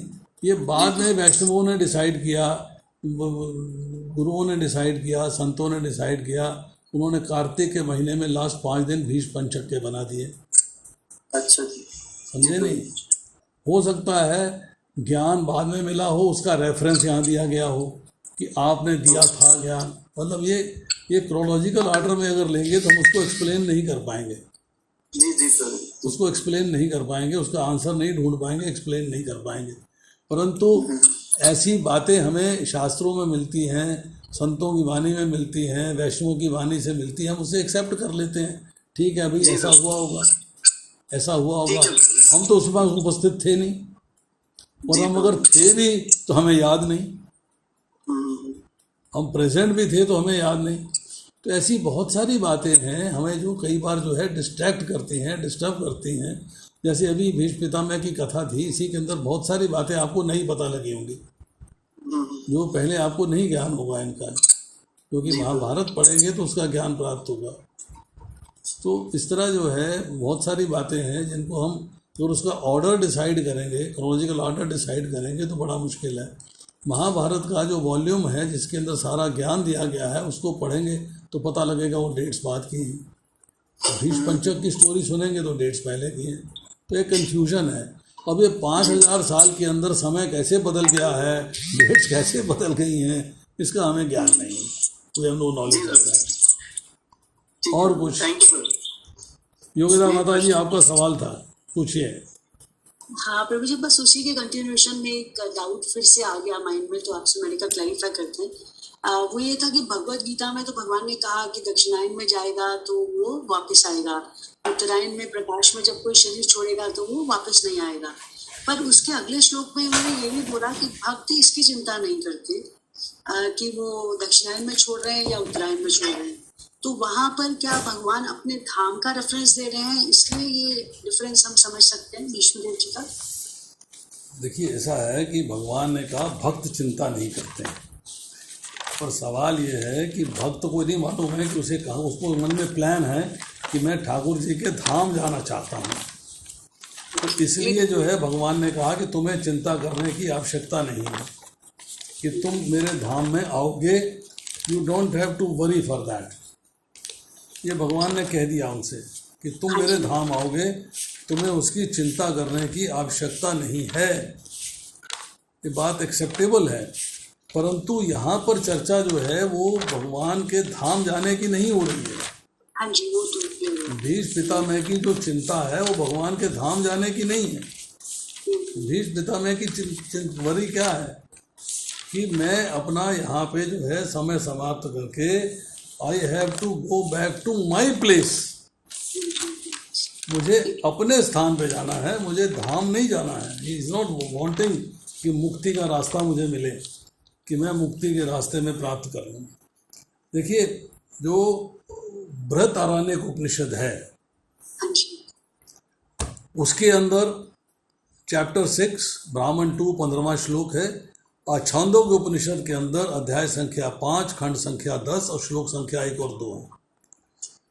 वहाँ पे चर्चा आ रही है कि जब मृत्यु होती है तो सोल जो है अग्नि के देवता अर्ची के पास जाती है, फिर दिन के देवता के पास जाती है, फिर शुक्ल पक्ष में जाती है, फिर उत्तरायण में जाती है, फिर वर्ष संवत्सर में जाती है, फिर सूर्य में जाती है, फिर चंद्रमा में जाती है, फिर विद्युत में जाती है, फिर ब्रह्म अर्थात वो भगवान के धाम जाती है। एक प्रोसेस बताया पूरा। उस प्रोसेस के अंदर जो है भीष्म पितामह नहीं आ रहे हैं, उनका ट्रैक अलग है, उनका ये ट्रैक नहीं है। उनका ट्रैक है उन्हें अपने धाम जाना है, इस धाम में नहीं जाना। ये धाम है भगवान के धाम जाने का। ये कैसे सोल ट्रेवल करती है, उनको वहाँ नहीं जाना है, उनको अपने धाम में जाना है। और जब दक्षिणायन होता है उसका उल्लेख मिलता है बृहदारण्यक अध्याय से ब्राह्मण 2 और 16 में, और छांदोग्य उपनिषद अध्याय संख्या 5 खंड संख्या 10 श्लोक संख्या 3 और 4, फिर 5वें अध्याय का 10वां, फिर 5वें अध्याय का 6वां और 7वां। ये चर्चाएं आ रही हैं। इसमें चर्चा आ रही है सकाम कर्म योगी की।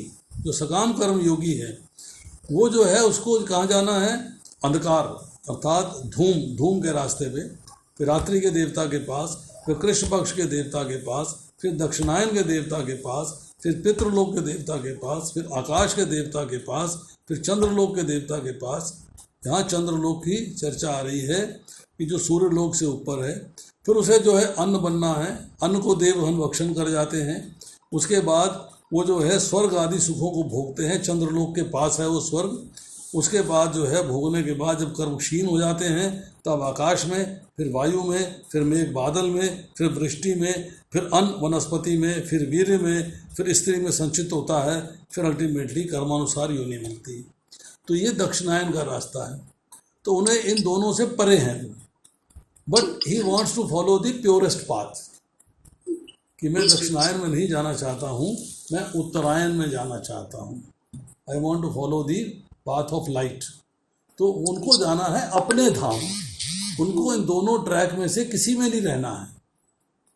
उनको मुक्ति के लिए भगवान के धाम नहीं जाना है, उनको पुनः जन्म भी नहीं ग्रहण करना है, मतलब उनको ना दक्षिणायन में रहना है ना उत्तरायण में रहना है। अब यहाँ पे भक्त की, अब जब भक्त की बात करते हो, एक भक्त की बात होती है, तो भक्त की बात के लिए क्या होता है कि अगर भक्त की मृत्यु होता है, डिवोटीज को गारंटी है कि वो दक्षिणायन में नहीं मरेंगे, उत्तरायण में मरेंगे। डिवोटी की गारंटी है कि वो जो है शुक्ल पक्ष में नहीं मरेंगे, वो कृष्ण पक्ष में मृत्यु हो गई, वो दिन में मरेंगे, रात को नहीं मरेंगे। Death can come any time. काल प्लान करके नहीं आता है कि इसको मैंने जो है रात्रि में नहीं मारना, दिन में नहीं मारना। आज के ज़माने में देखते हैं death can come any time, पर उपनिषद इसका उत्तर देता है। भगवद गीता इसका उत्तर, भगवद गीता में जो ज्ञान है उपनिषद से आया है। भगवान ने उपनिषद के माध्यम से ज्ञान दिया है कि उसमें क्वालिटी है। अगर एक भक्त की मृत्यु जो है वो रात्रि में हो जाती है, तो रात्रि का देवता जो है उसको अपनी कस्टडी में रखता है। जब दिन के देवता आते हैं तो कस्टडी को ट्रांसफ़र कर देता है, दिन के देवता को हैंड ओवर कर देता है, फिर वो अपने प्रॉपर ट्रैक पे चलती है। अगर बाई चांस भक्त की मृत्यु होती तो दिन में है, परंतु हो जाती है कृष्ण पक्ष में, तो दिन वाले ने तो कृष्ण पक्ष को हैंड ओवर कर दिया और कृष्ण पक्ष वाला उसको अपनी कस्टडी में रखता है, शुक्ल पक्ष वाले को हैंड ओवर करता है। अगर कृष्ण पक्ष भी नहीं है, दिन में हुई है, शुक्ल पक्ष में हुई है, परंतु दक्षिणायन में हुई है, तो दक्षिणायन का देवता उसे अपने कस्टडी में रखता है, उत्तरायण के देवता को ट्रांसफ़र करता है। तो ये जो कुरियर सिस्टम है, ये जो ट्रांसफ़र सिस्टम है, ये कैरीड ऑन है। तो इस तरह जो है, जो यहाँ उपनिषद उत्तर दे रहा है, यही बता रहा है कि ये कैरीड ऑन है। और इसी तरह अगर जो है एक व्यक्ति जो है वो भक्त नहीं है, अभक्त है, पर शुक्ल पक्ष में मृत्यु हो जाती है, अभक्त है, तो शुक्ल पक्ष का देवता कृष्ण पक्ष वाले को हैंड ओवर करता है। उसकी दिन में मृत्यु हो जाती है, दिन वाला रात्रि के देवता को ट्रांसफ़र करता है। उसकी उत्तरायण में मृत्यु हो जाती है, उत्तरायण का देवता दक्षिणायन वाले को ट्रांसफ़र करता है। तो इस तरह जो है ट्रांसफ़र का जो सिस्टम है ये कैरिड फॉरवर्ड है। तो बीच पिता में इस रास्ते पे नहीं चल रहे थे, उनको अपने धाम जाना, नन ऑफ दिस। बहुत अच्छे से एक्सप्लेन किया प्रभु जी, थैंक यू सो मच। और कोई एनीबडी एल्स? हरे कृष्णा प्रभु जी, थैंक यू। मैं पूछना चाह रहा था कि आपने चर्चा किया कि वो वसु हैं और वो वसु वापस वसु के रूप में देवलोक को जाना चाहते हैं, जा रहे हैं। तो लेकिन हमने जैसे पढ़ा है, सुना है वर्षों से कि क्योंकि वो अंत समय में भगवान कृष्ण का पार्थ सारथी रूप में चिंतन कर रहे, दर्शन कर रहे थे, तो वो राधा पार्थ सारथी लोक को ही गए हैं। एक लोक है भगवान का, वैकुंठ लोक। देखिए, मैंने आपको चर्चा बताई है महाभारत से। जी। महाभारत के अंदर श्लोक संख्या बताया है, उस श्लोक संख्या में ये लिखा हुआ है, श्लोक में ये लिखा हुआ है। जी जी। जब आप जो है जय विजय की बात करते हैं, जब उनको जो है ब्रह्मा जी के चारों कुमारों ने जो है दिया है, लास्ट समय पे भगवान सामने थे शिशुपाल के, चिंतन भगवान का चल रहा था पर वैर भाव से चल रहा था। रावण के सामने राम जी थे, चिंतन राम जी का चल रहा था पूरे समय, सीता हरण के बाद से लेके या शूर्पणखा वध से लेके अंत तक राम जी का चिंतन चल रहा था, परंतु वैर भाव से चल रहा था। भगवान ने वैर भाव वालों को भी मुक्ति दी, परंतु अपने धाम नहीं ले गए। वो जय विजय अपने स्थान पे गए वापस। उनको हिरण्याकशिपु ले ले, हिरण्याक्ष ले लीजिए, भगवान का चिंतन हर समय चल रहा है, पर चल रहा है वैर भाव से, क्योंकि वहाँ पे उन्होंने वैर भाव को स्वीकार किया है। इसकी एक अलग सी कथा है सारी, फिर आपको कथा कभी सुनाएंगे पूरी। तो भगवान ने उनको उनके स्थान, जय विजय के स्थान को जय विजय के स्थान पे दिया है। अपने धाम क्यों नहीं ले गए? सामने थे। और कहते भी हैं कि वो जो आत्मा है वो उनके अंदर जो है प्रवेश कर गई, सायुज मुक्ति दी। पर सायुज मुक्ति देने के साथ अपने धाम में, गोलोक धाम में नहीं ले गए उनको उनके जय विजय का पोजीशन वापस मिली है। इसी तरह यहाँ जो भागवतम यहाँ लिखा हुआ है महाभारत के अंदर, उसमें क्लियर लिखा हुआ है, Bhishma told the maharshis who had come to him as swans Where I was before, I will return there my proper abode. When the sun moves to north, Mahabharata Bhishma Parva अध्याय संख्या 14 श्लोक संख्या 108। अब इसके अंदर जो है अगर हम सोचें या तो जो हमने सुनी सुनाई बात है उस पर विश्वास कर लेते हैं, या जो महाभारत में लिखा है उस पर विश्वास कर लेते हैं। चॉइस हमारी भैया, जैसे मर्जी करो, जो मर्जी सोचो, जो मर्जी करो, मर्जी हमारी है। हाँ जी, अदिति माता जी, आपके प्रश्न का उत्तर मिल गया? हरे कृष्णा प्रभु जी, 2-3 दिन से बहुत परेशान थी क्वेश्चन लेके मैं तो आज तो बहुत अच्छे से मिल गए प्रभु जी। अब हमने ये सुना हुआ था कि भीष्म पितामह को पता भगवान ने बताया था कि तुमने 100 जन्म तक कोई पाप नहीं किया था। कौन से 100 जन्म थे? वो तो सीधा जो है वहां से प्रकट हुए, जो नाम के वसु थे, वो तो प्रकट हुए सीधे गंगा के गर्भ में। ये सब जो कथाएं जो हैं सब चल रही हैं, चलने दो, कोई बात नहीं, लेट इट गो। मैं तो आपको जो बातें सुनाई हैं सारी की सारी मैंने महाभारत को एक्सप्लोर करके फिर आपको श्लोक वाइज बताई सारी बात। जी जी प्रभु जी, एक एक श्लोक मैंने आपको बताया है, एक एक श्लोक को क्लैरिफाई किया है। हमने भी नोट कर लिए श्लोक। सुनी सुनाई बात मैंने नहीं कही आपसे। जी प्रभु जी, जी प्रभु जी, थैंक यू वेरी मच प्रभु जी। 2-3 दिन से बहुत डाउट थे। आपने तो कॉपियां भर रखी हैं, रजिस्टर भर रखे हैं, लिख प्रभु जी लिख आपके के। साथ 2003 से जुड़ी हूँ, आप ये देख लो कितने कॉपी भरे हुए, कितने रजिस्टर भरे हुए। प्रभु जी thank you very much, wonderful lecture. और एवरी टाइम, हर टाइम हमें कुछ ना कुछ नया ही मिलता है सुनने। बिल्कुल बिल्कुल प्रभु जी। थैंक यू प्रभु जी, दंडवत प्रणाम प्रभु जी। प्रभु जी एक क्लास यहाँ कर ही लिया करो हमारी मैनेजमेंट से रिक्वेस्ट है। यार मैं तो सेवक हूँ, मेरा काम है सेवा करना। अब जैसे बुधवार का दिन आ रहा है तो मेरा रामानुजाचार्य पे लेक्चर है रोहिणी में। कल शाम मैंने अपनी क्लास करी थी भगवत गीता की 10वें। जूम नहीं खुलता हमारे से, वो बंद हो गया था फिर बीच में ही। नहीं, जूम नहीं बंद होता, गूगल मीट पे क्लास करता हूँ। नहीं सॉरी, गूगल मीट पे नहीं ना, वो गूगल मीट पे नहीं हमारा खुलता, हमारे पे जूम पे चलता सारा कुछ। नहीं, गूगल मीट पे आपको लॉग इन करना पड़ेगा। कर लिया जीमेल से, जीमेल से। प्रभु जी मैंने कल किया था ना, थोड़ी देर के बाद वो फिर बंद हो गया, वो फिर बंद दोबारा नहीं चला गया, फिर बंद हो गया। बंद नहीं हो सकता प्रभु जी गूगल मीट पे हमें तो कंफर्टेबल भी नहीं है। आप गूगल मीट के ऊपर लेक्चर सुनिए और जीमेल से लॉग इन करिए। अब अगली बार जो है श्लोक संख्या आएगी 33 से लेके और 36 तक। 36 से लेके 33 से 33 तक to तो कल हुआ 36। प्रभु जी। नहीं, कल तो जो है 24 से 32 हुई थी। 24 से 32 बीच में मेरा छूट रहा था। प्रभु जी आप ये ऐसे जूम पे क्यों नहीं करते हो वो क्लास? मैडम मैंने गूगल मीट को खरीदा हुआ है, परचेज है। खरीद लो, जूम को ले लो। आपको स्पॉन्सर कर दो, मैं जूम पे कर दूंगा। प्रभु जी ये ना जो गूगल मीट मेरा तो चलाया था कल 2-3 बार तो चलाया आप था। स्पॉन्सर करो ना, आप स्पॉन्सर करो जूम को, मैं स्पॉन्सर कर दूँ, मैं कर दूंगा क्लास। ये चल तो रहा है, देखो मंदिरों से चल रहे हैं इतनी बार, तो इतने लोग स्पॉन्सर्ड सुन है रहे हैं। ना, ये स्पॉन्सर्ड है ना, इसका लिंक थोड़ा मेरे पास। मेरा लिंक तो मेरे पास है ना, उसका ओनर मैं हूँ।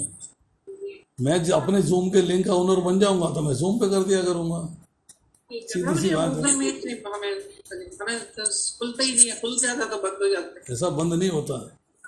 प्रभु जी तो 3 बार तो बंद हुआ आपके सामने, तो 3 बार मैंने खोला। आपके यहाँ कोई प्रॉब्लम होगी? माता जी, we can take this discussion later, है ना, so because 9:24